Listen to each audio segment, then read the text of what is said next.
Do you wrestle with God? With every word. So what does that mean? Well, look, man. Well, part of the reason that you're so successful, in my opinion, is because you actually say what you think. Like, you're not putting on a show. Actually, you have no reason to put on a show. You put on a whole bunch of shows, and they've already been successful. And you're actually asking the questions that are genuine questions, and people can trust you because of that. And that means that you're letting the words emerge as they come to you. And doing that with each word, that's a decision, because you can use your language to manipulate, and you can use your language for your own, say, hedonistic purposes or to gain power. Or you can just say what you think. All of those different choices are a decision. That's a wrestling. That's a moral decision. And it shines in every word. And so it's super important. That's part of the reason why in the Christian canon, the word is the basis of reality, right? It's the it's the process that generates the order that's good out of possibility and chaos, right? And so and Israel, the word Israel means we who wrestle with God. So that's the chosen people, right? And so what that means at a deeper level even is that if you're genuinely wrestling with your conscience, then you're someone who's chosen by God.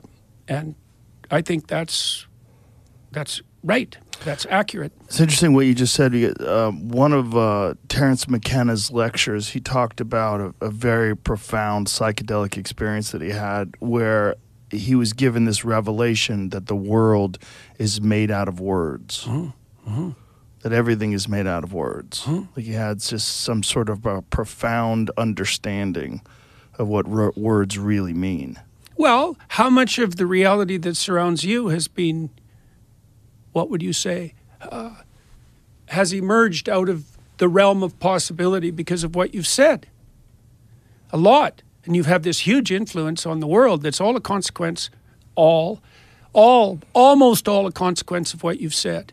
And so there's an insistence in the Judeo-Christian canon that that the capacity that words have to shape possibility is akin or identical to the process that generates reality itself. And I think that's true. That's why in the opening chapters of Genesis we're described as formulated in the image of God.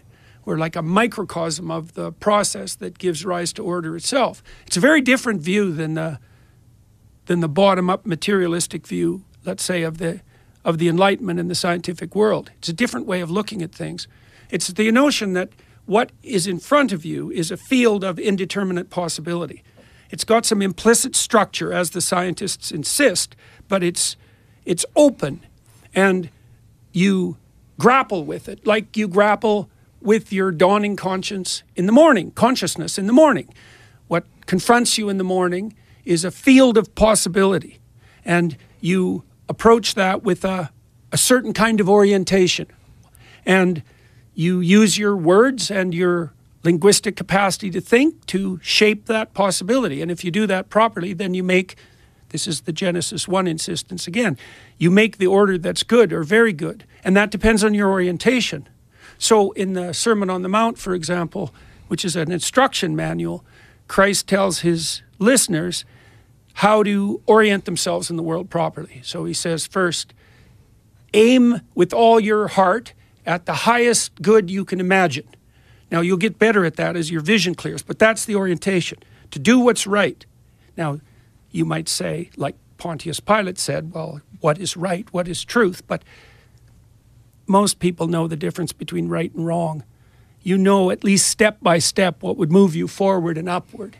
So you orient yourself to the highest possible upward place. Then you make the assumption that other people have the same intrinsic value that you do.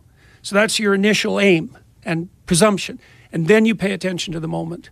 And that's often the statement that gets Christ confused with the hippies, to consider the lilies of the field who don't toil or spin. But that's not the instruction. The instruction is to aim up with everything. And then having that firmly in mind, to pay attention, as much attention as you can to each moment, to allow the words to come to you that best suit that upward aim, not to subordinate your language to your own machinations or manipulations or your own hedonistic desire, but towards what's right. And if you do that, then what emerges out of possibility is akin to the garden, to the original garden in Genesis 1, and it's the order that's good. Truthful language brings about the order that's good. And that's, that's a very accurate way of portraying the role consciousness plays in bringing about reality.